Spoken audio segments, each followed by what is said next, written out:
Hey, everybody. Welcome to the Equipcast. My name is Jim Jansen, and I am your host. And I am excited to introduce to you an old friend of mine, Chris Kuetemeyer. Chris works for American Philanthropic. Chris is a professional fundraiser. And although this is not in his job description or his title, I think Chris could be like the fundraising equivalent of a horse whisperer. Chris, he kind of takes you into the heart and mind of the challenges that many church leaders experience when they set out to do fundraising and development work.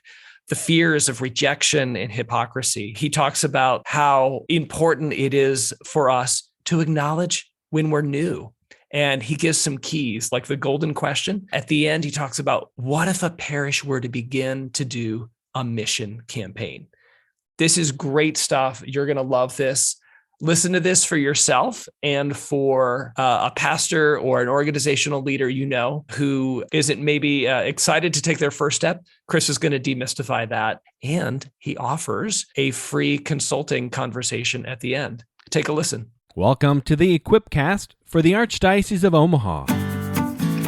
Designed to help leaders to transform their cultures, to embody the pastoral vision, to be one church, encountering Jesus, equipping disciples, and living mercy.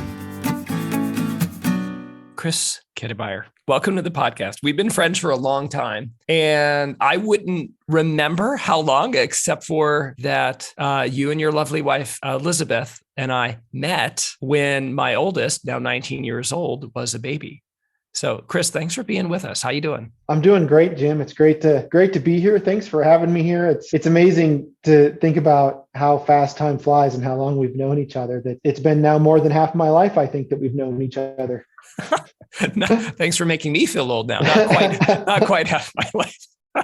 All right, Chris. So we want to talk about development, like the art of inviting people into the mission that God has given us. But before we get there, tell people a little bit, who are you? When did you first encounter Jesus? Just give that snapshot of your journey of faith. Thanks. I grew up in central Illinois in a very small farming community. I was raised Catholic, but I knew from a very young age that I did not believe anything that I heard at church. I didn't believe in God. I didn't believe in Jesus. I didn't believe any of those things. Okay, I just have to stop you right there because that is hilariously polar opposite, or the negative. Everybody's and I knew from a young age that God was real and he loved me. And you're like, no, I knew from a young age that it was not true. I realized much later in life that part of that was because of the mental health struggles that my family was going through at the time. That came down to me. But part of it was also, I saw people who didn't live the faith, or maybe didn't live it the way that I thought that if people really believed in Jesus, they would live it. Mm-hmm. And so it's interesting to me now that I'm older, I'm like, actually, this is really hard. I worried that I would scandalize my 8-year-old self at times, but I do. I remember from that very young age, my best friend and I would skip altar boy service training and then lie about it because, I knew I didn't believe anything that was happening, and I certainly wasn't going to sit up front and pretend that I believed these things. Wow. So my other best friend had a deep faith. And when I went to college, he went to college at the same place. We didn't hang out though, because I lived off campus. And so after a couple of weeks of school, he said, hey, do you want to go on this retreat? And I said, I'm not going to go on a retreat. And he said, well, he tried to guilt me into it. We haven't hung out for a long time. And I said, well, if you would come to my parties, we would hang out plenty. And he knew me really well. And so he said, hey, well, there's going to be twice as many girls as guys on the retreat. And I said, okay, I'm in. That's awesome. Yeah. So no, I mean, shame on you. Yes, that's right. And I hated it. I hated the retreat, but because everybody else was doing it, I went to confession. And I think that the Lord used that to really send a lot of grace into my life and wipe away a lot of the things that were holding me back. And over the next couple of weeks, some things in my personal life got really tough. And I started thinking, why is life worth living? And I thought back to that retreat and I thought, those people are the only people I know who seemed happy. So I started sneaking into the basement of the student center and reading the catechism, which I didn't know all the words to the Our Father. And I don't know if I'd ever heard the Hail Mary. I mean, I was raised Catholic, but I really shut it all out. So I started reading the catechism for the first time and sneaking into the chapel at 11 o'clock at night until 2 a.m. And God just came into my life in a really powerful way. So, holy cow. That's awesome. And you know what? I've heard your story a number of times. I did not remember some of those details. So, okay. So we knew each other as missionaries. We worked together, you and then not at the time, but your eventually to be wife, Elizabeth. We worked together in Focus. Tell us about your day job now. so I stayed at Focus for 18 years. And for 15 of those, I was in the development department, the fundraising department. My major in college was marketing, and I loved it. When I first started at Focus and we had to do this fundraising thing, I thought it sounded crazy, but I didn't need much money. And so I was like, okay, I'll do that. But for some reason, when Focus said, hey, we're restarting the development department, do you want to be a part of it? My marketing brain just went off and I was like, I love everything about that. So I worked in their development department for 15 years and really loved it. And then one summer I was co-teaching at the University of Mary's Institute of Catholic Philanthropy, which has like a specialization in fundraising for an MBA. Yeah. And I met the founder of American Philanthropic, and that's where I work now. American Philanthropic helps nonprofits to raise more money and helps them achieve their missions in lots of ways. And the primary sectors that they do that in are faith, particularly Christian and Catholic, in education, and then in some policy organizations. And so I'm a partner there, and we've served 450 different clients along the way. And so I get to work with homeless shelters and veterans groups and churches and Christian ministries and all kinds of amazing organizations, and just talk about how do we help them to do more mission. It's a lot of fun. Yeah, I love it. Not a client myself, but I was checking out the website, and you guys have had, at least within the Catholic world, some well-known Providence High School up in Minnesota, which I've been to, an amazing place. Word on Fire Ministries, Bishop Robert Barron, and Magdalene College, a number of things. I was like, wow, these are great places. Nice clients that were happy to share a little bit of their story having been served. Yeah. On Monday, I get to go up and spend the day with St. Paul's Outreach in Minnesota, which I'm really excited about. Oh, that's awesome. They're great. All right, Chris. So let's just dive in here. So again, we talk a lot in the church about stewardship and development. And stewardship is probably the heart of things, because that is like this response that we're making as disciples when we recognize what the Lord has given us and we desire to give something back. But the development side of it, the art and science of organizing, making invitations, developing a mission and a plan and a strategy, and then inviting people to participate in that, sometimes that makes people a little bit uncomfortable. I mean, we can talk more about that later, but that's sometimes the half of stewardship and development that can occasionally get neglected. As we dive kind of into that conversation today, just give us a quick overview on kind of the state of development in the church today. It's an interesting state to be in. There's so much more about the church and stewardship that I will never know, or I don't know, and others know so much more about. And it's a challenging situation because in the history of the church, there have been times when the church has been too much about money, right? Where there's been huge scandals, and the scandal was about money, bishops who had too much money, and all these things. And so I understand the church's hesitancy and cautiousness around approaching development. And at the same time, what that leads to is the church often doesn't do things that in the nonprofit world of fundraising are clear and obvious, and we should definitely do this, right? I mean, I think back to the days before, for instance, like Flocknote, where the only way to get any information about your parish was to go pick up a bulletin. And, anybody who had ever been on social media would say, maybe if you post what you're doing, people would know, which is pretty obvious and clear, right? Right. And yet, in development, some of those obvious and clear things we're very hesitant to do. And I think part of that is because we're scared of it. Part of it is because nobody goes into ministry because they're excited about fundraising. I've never met anybody who did that. And so it's not something that makes people feel comfortable. But you see that in certain things, like the largest percentage of giving from Americans goes to faith-based institutions. And yet the smallest amount of planned gifts of gifts in people's estate, because you have to ask people for a gift in their estate, and the church would never do that. Yeah. We're afraid of kind of addressing the fundraising question. We want to make an appeal from the front of the church rather than face-to-face appeal, which is very similar. I may be jumping the gun to your next question, but similar to evangelization. Yeah, no, we'll talk about that. I didn't want to go there because I think I served as a Focus missionary. And when I did, I had to raise my own salary. And not only did I have to do the fundraising development thing, but I had to do it in a way that it was pretty clear it was for me.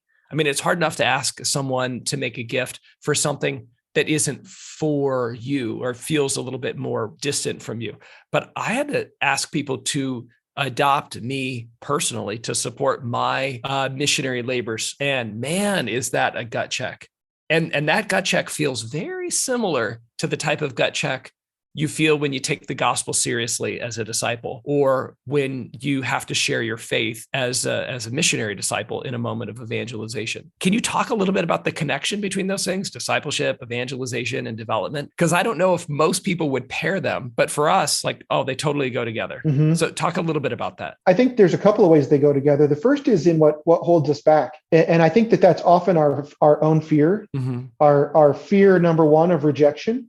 That they might say no. And number two, that we might be asking them to do something that we actually don't do that well. Yeah. That we might be asking somebody to give a gift when we don't always give the gifts that we should give. Right. There's this combination of fear of rejection and fear of hypocrisy. And those are pretty powerful fears in both evangelization and in fundraising. Yeah. The second way that they go together, they feel very personal to be asking of someone. Yeah. And so, oftentimes when you start talking to people about whether or not they've evangelized someone, they'll say something like, well, I like to evangelize always and use words when necessary.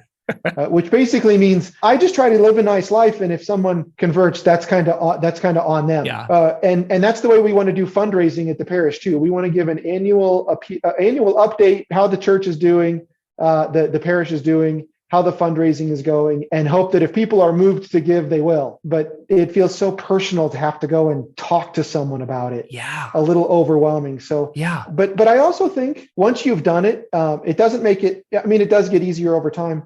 But once you've done it, there's such powerful grace in doing so, and you realize more that what you're doing is inviting someone to receive more than you're inviting them to do something. Yeah. I think of someone who does fundraising full time.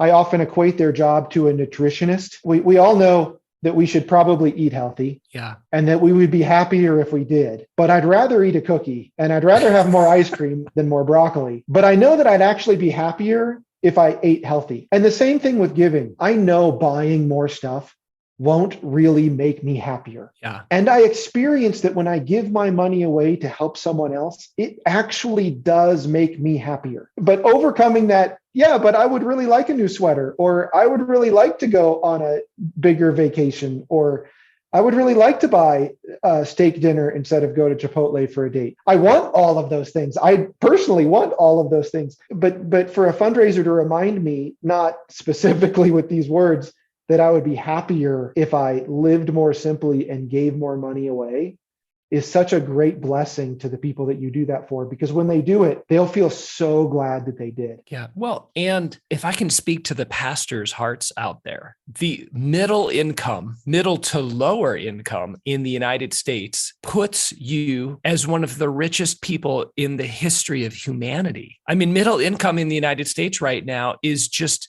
right, Solomon in all of his splendor did not have microwave burritos and air conditioning. We are so wealthy, and the Gospels are full of the dangers and the warnings and the teachings of Jesus of the danger of wealth. And as a pastor, to invite someone to be free of that, it's an essential part of our pastoring duty. You got to give it away. You have to give. It is more blessed to give than receive. You don't have to give it to us, but as your pastor, I have to tell you, this is essential to your spiritual health.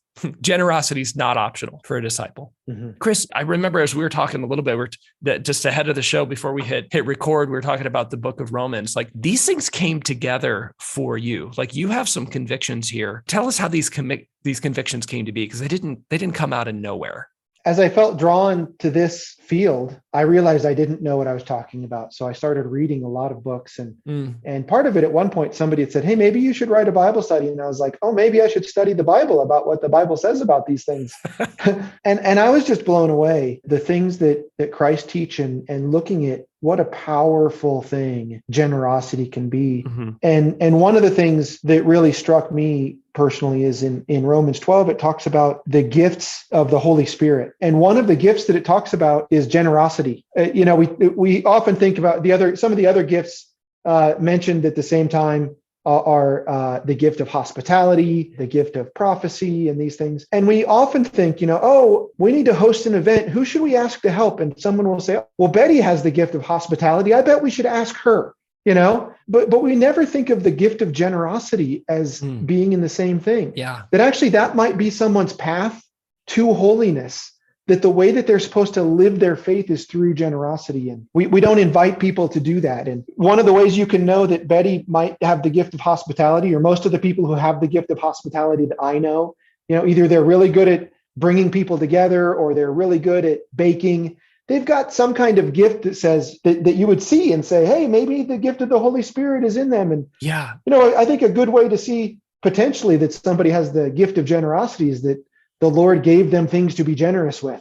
Yeah. Not always. I know people who do not have much and have the gift of generosity, but oftentimes I think God really wants to work. The reason that he gave people these material blessings is because he wants to introduce them to the spirit of generosity. Yeah. But we often don't think about that we might be inviting them to discover the special graces God has given by sharing with them an opportunity to be generous. Chris, as you say this, I can think of like 10 people that I've been so blessed to meet in my life who probably had the gift of generosity. And when I invited them to give to something I was doing, like the joy that they had in giving, way outpaced what you would expect.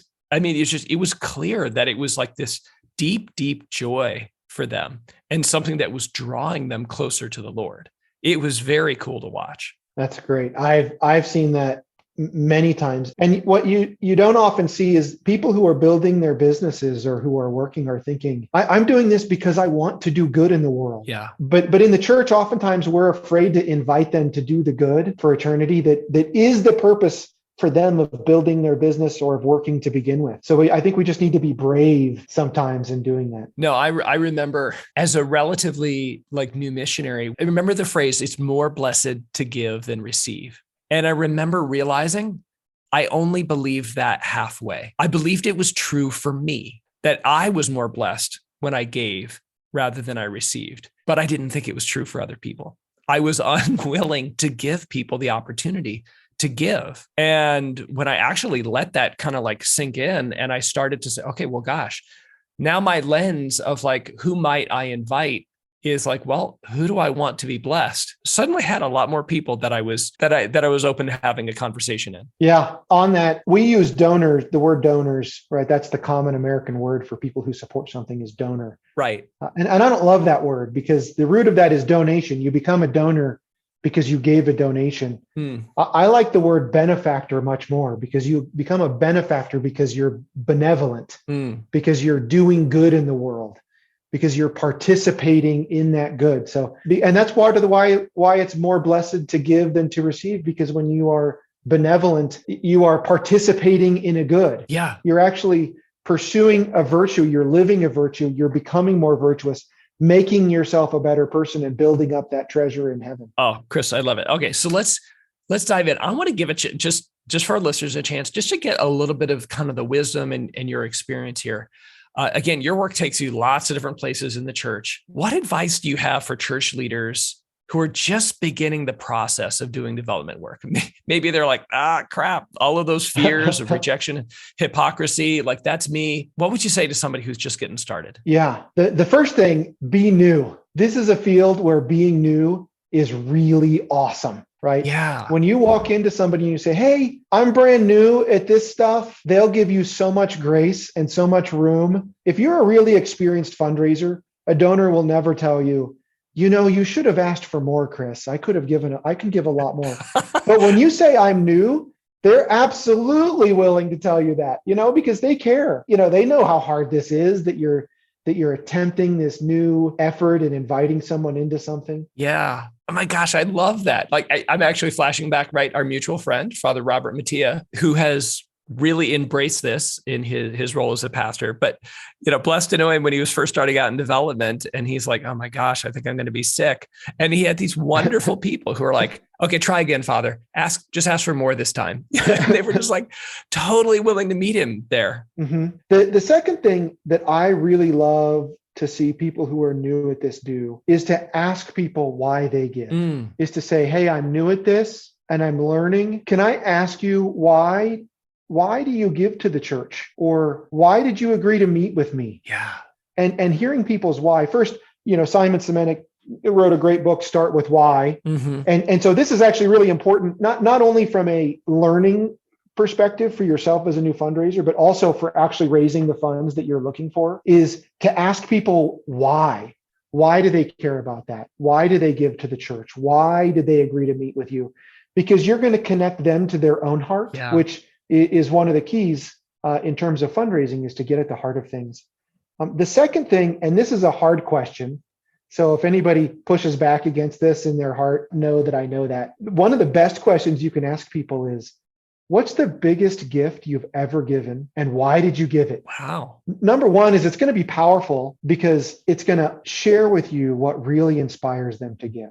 Number two, for a fundraising standpoint, it's going to give you a clue as to what kind of a gift you might be thinking of from these people, not today, but someday in the future. One gentleman I met with, he worked in a warehouse. He ran the warehouse, but I thought, oh, wow, what a great guy. I'm so glad he's meeting. Maybe someday he could give us a $5,000 gift. And I asked him what the largest gift he had ever given and why. He said, well, this may surprise you, but my wife and I gave $1 million to an orphanage in India because the priest who founded it was a former pastor of ours. And we felt so convicted by all that he gave up to go and follow God's will that we felt that we should give something up and follow him on his mission. Wow. And not only did it blow me away and personally inspire me, but it also said, oh, wow, this person could become a much larger donor in the future. 5,000 wasn't maybe the right range. That's right. Yeah. But the other thing that I find that's really amazing about this question, I've often had people say the golden question in evangelization is to ask someone, is Jesus at the center of your life?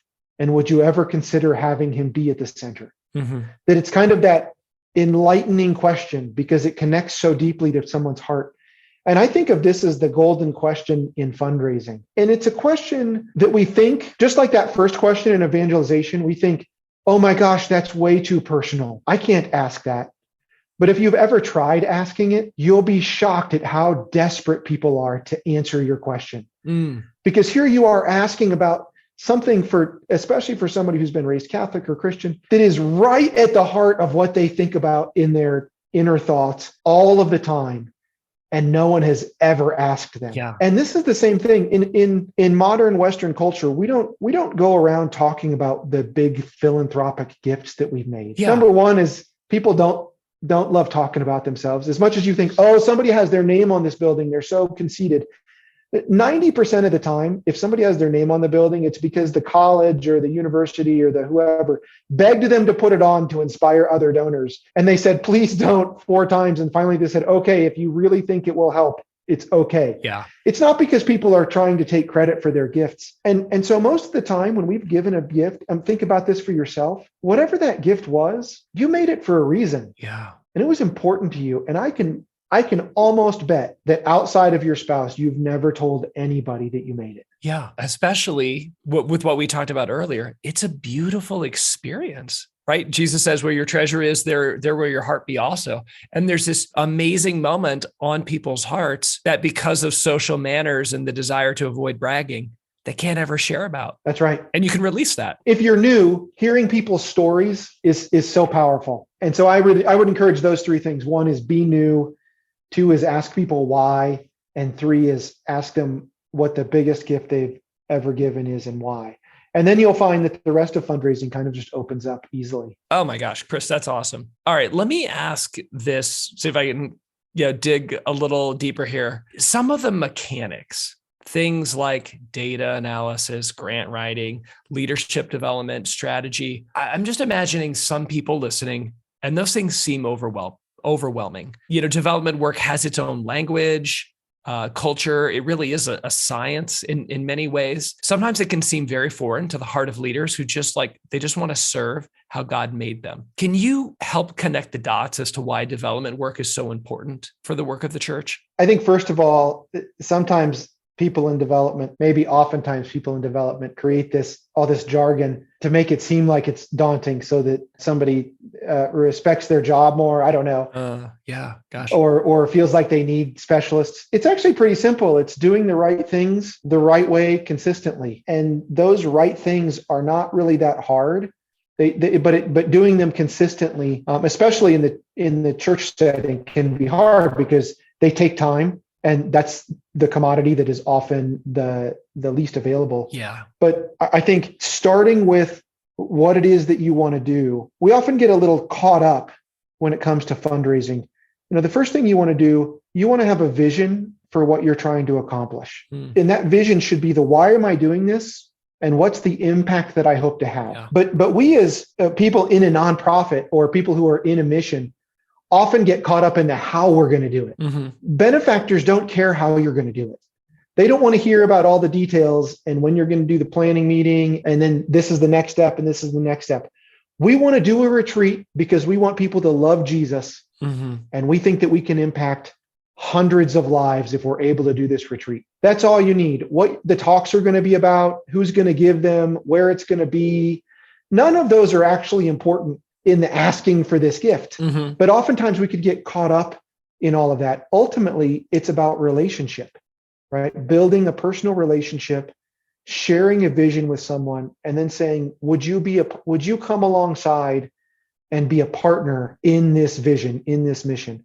And I think if we just keep it boiled down to those things, none of these things are that complicated. Yeah. Oh, that's awesome. Chris, let's talk a little bit about those who are been there, done that. We tried. I'm thinking a pastor, maybe an organizational leader, maybe even a development professional, who's been working at development and it just doesn't feel like it's working. It's not bearing fruit. What are, without knowing the particulars of the situation, what are some of the pitfalls that often derail people when they do set out and try and do development work? I think that one of the biggest pitfalls is that we underestimate the power of meeting face to face with someone and inviting them personally. Like we talked about a little bit earlier in evangelization, is that evangelization from the pulpit, of course, the church has always done that in mass. That's a really great thing. But when I have yet to meet anyone who, when I ask them for their faith journey, says, well, I was in mass one day and I heard a homily and it changed my life. Yeah. Almost every story of conversion that I hear is, I had a friend and that friend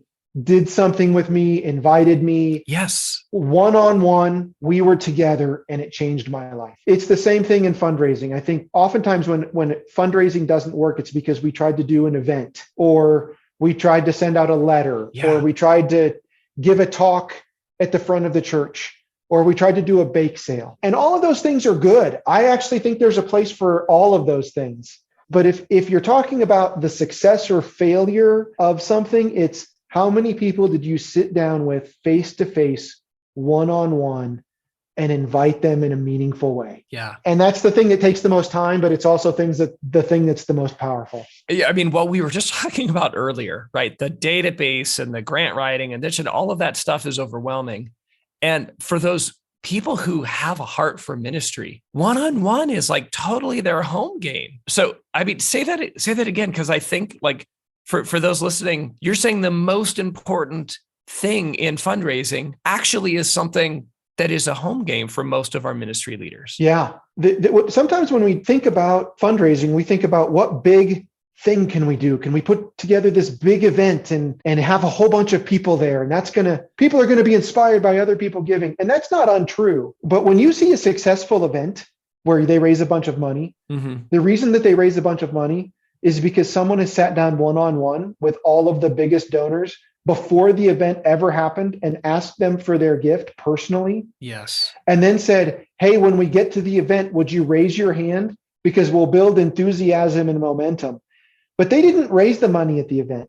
They raised the money sitting down one-on-one with people and asking them for a gift. And, we talked earlier about the middle class, or the middle donor.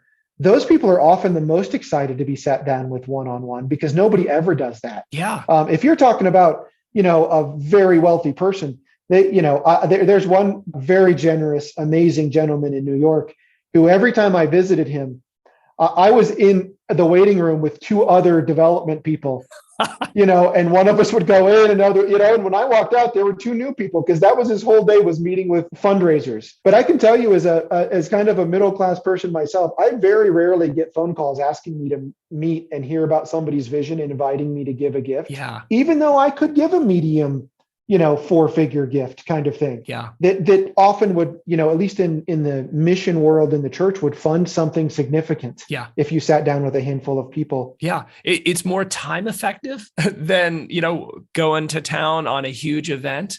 And it's more rewarding. Mm-hmm. I mean, just sit down and you connect with people. Oh, and I think that connecting with people is important. When we think about, we kind of talked about what would you do if you were starting out or if you're not being successful. Mm-hmm. I think that one of the main things that we need to cultivate to make all that come together is gratitude. Yeah. That we need to be really grateful for the people who give their support. And oftentimes, because of the fears and concerns we talked about earlier, we tend as ministries to not meet with our donors and not want to talk about their giving. Yeah. I've never had a pastor who I think has any idea how much I give. And I think that they would say, well, I just don't want to treat anybody different because of how much they give. And I understand that. But because of that, what ends up happening is you tell people you're just an ATM. Wow. Because I do things and then money comes from you into my bank account or into my hand. Donors want to be known, loved, and cared for. They want to be thanked for their gift. They want to be told what happened because of their gift. They want to feel like they're a partner in the ministry. Yeah. And then they want to be invited to do more. We like those kind of things. When angel investors give, or when we invest in the stock market, we want to put money into something that won't do anything unethical or immoral. And then what we hope is at the end, more money comes back to us, right? Giving money away isn't that kind of a thing. We give money away because we want to be in partnership with the organizations that we give. And oftentimes in ministry, we don't allow people to be a partner through their giving. We think that by talking about their gift, they'll think that we're treating them differently. But the thing that the way we should treat them differently is with gratitude. Yeah. And thankfulness. Yeah. I love that. Again, it doesn't happen very often, but when someone notices that I gave a gift, they know when, and they tell me the effect it had on them and the effect it had on their ministry. I love that. I feel like it was worth it. Mm-hmm. It's like, okay, good. That's exactly what I was hoping. I was hoping to be a blessing. Thanks for confirming it worked. Yeah. And I can tell you, your alma mater and the homeless shelter and the animal shelter, they're doing that. And because of that, people are increasing their giving significantly because they're like, wow, it seems like my gift really made a difference and they really appreciated it. So when I get a raise, I'm going to increase my gift there. Mm-hmm. It's an interesting thing we talked about earlier. When the church, when it thinks of fundraising, it thinks of stewardship first. And I think that's beautiful because the church uses money so wisely most of the time and frugally. And in stewardship is a disciple's response, but stewardship is an obligation. And gift giving is not an obligation. And I think too often we think of stewardship, a disciple's response, as they should support the church because they're disciples, which is true. Right. But if you're talking about how do you increase the giving, it is also on us to be grateful and to be thankful for that response, even if that response is what Jesus expected of people. Gosh, that's good. That is good stuff. And what's crazy is I think, again, about the hearts of leaders who are listening. They're naturally grateful people, which I think we're doing here in this conversation. Praise God. I think you're helping to kind of remove these mental blocks and obstacles and say, yeah, it's okay to be grateful. The deep encouragement that you experience as a pastor when this unexpected gift came, it's okay to say thank you in a deeply personal way. And what is naturally welling up inside of you, don't let it get stolen away by the busyness of your time. And don't let some awkward social construct that makes you think that you shouldn't say thank you keep you from expressing that gratitude. Mm-hmm. Chris, this has been fantastic. Give us some closing advice here, for those who are like, okay, I'm in, I want to do this. like, you've been reading my journal, just stop it. Like, I know I'm supposed to like take some first steps into the development world, but where should they begin? One thing that I would love to see Catholics in ministry do more of is to think about starting a mission campaign. In the Catholic Church, we think of a campaign as being something you do when you're improving the church or building a new parish hall, right? They're almost all campaigns in the Catholic Church are building campaigns. Yeah. And I would love, it is my dream to see more ministries and churches say, we're going to do a mission campaign because we want more mission going on in our church. So we're going to do a $250,000 mission campaign so that we can start the best retreat program in the nation. We can, start the best adult catechesis, or when we kick off, I was just in a evangelical church last night. They were advertising a men's event that it was like barbecue and drones that the church buys. We're going to buy 10 drones so that we can do a cool thing with our youth and a cool thing to invite men from the community to come out who aren't necessarily practicing. But the church would never do that because the church can't buy 10 drones. Yeah. And so I would love to see a mission campaign where we go out to our parishioners and say, we're trying to raise an extra $500,000 to transform the mission that our parish is doing. And it talks about the why and the impact, even if you don't have all the how worked out, and invite somebody to give a $50,000 gift to that, or a $25,000 gift, or invite, 10 people like me to give a $5,000 gift. Yeah. That I'm not going to put that in the collection basket, but for something like that, that would be exciting. Yeah. Oh, I love it. Right. And when we're fundraising for mission, for changing souls, like, that lasts forever. I mean, buildings eventually come down, but evangelizing someone, changing their heart and their mind and their eternal destiny, that lasts forever. And that's a pretty good use of resources. It is. Wow. Chris, this has been fantastic. I want to give you a chance, just like a shout out here, for resources that have inspired you that you think might be helpful to folks listening. And then tell us how people can get a hold of you. As far as a book or two, I love, if you're really interested in fundraising, any book by Jerry Panis, you can read in 2 hours and is extremely insightful. Yeah. How do you spell that last name? Jerry? Panis, Panas. We'll put that in the show notes too. I would also check out Philanthropy Daily. It's a blog that our company runs that just has a lot of fun articles on fundraising. And then if you're interested in learning more about development, or you're thinking about doing a mission campaign or any other kind of campaign, I or one of my colleagues would love to just chat with you about it. If you just want a 30 to 45 minute free, like, little consulting thing, that'd be awesome. So feel free to reach out to me. That's fantastic. And would love to do that. Chris at AmericanPhilanthropic.com, which is a bit of a mouthful. Yeah, we don't need to spell that, but that's right. We'll put it in the show notes. Great. Chris at AmericanPhilanthropic.com. Yes. That's awesome. Chris, thank you. This has been fantastic. Really appreciate it. I was like, time just like totally flew here. So this is great. Well, thank you for having me, Jim. This is a great blessing, and thanks for all you did in my life. So I'm really grateful for you. Yeah, really fun to connect. All right, everybody, if this has been a blessing for you, if you know a parish that you'd like to see do a mission campaign, if you know a pastor or an organizational leader who isn't a fundraiser, but probably needs to be at least a little bit, like, send this to them. Let it be a blessing or encouragement. And thanks for being with us. God bless everybody.